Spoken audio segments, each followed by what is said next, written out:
My work with midichlorians is rooted in what is traditionally considered the living force, or those energies attached to the anima and the pneuma. The unifying force, or the Aperion, is not specifically necessary for the creation and manipulation of life, but midichlorians channel it nonetheless.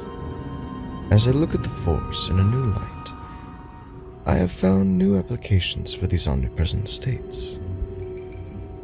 The Aperion governs the cohesion of matter, from the atoms of a pebble to all planets and gravity in the universe. This includes the dimension of time. Through the Aperion, space-time may be manipulated on a grand scale. That is, if a user channels sufficient energy through his aggregate midichlorians while maintaining focus and accuracy. I believe an individual could step instantly from one place to another by folding space, regardless of the intervening distance. Similarly, one could be able to fold time, not to temporarily displace a physical object, but to shift one's consciousness backward and forward along time's flow.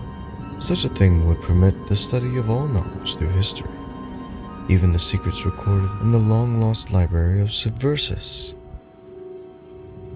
The anima governs life, and it is through this state that force healing is possible. But to sever the force, that is something rare. To sever the force is to trigger a mass die-off of a victim's midichlorians, not enough to kill, but enough to take a Jedi's power. It could be that the Jedi of old knew this feat, but if so, they did not understand its underpinnings. Severing the force is the inverse of what I have done when inducing midichlorians to create life. It is far easier to achieve. The pneuma governs consciousness. Through this, I am convinced that the energy pattern we know as self-awareness can be preserved and imprinted a second time into the neural pathways of a different brain.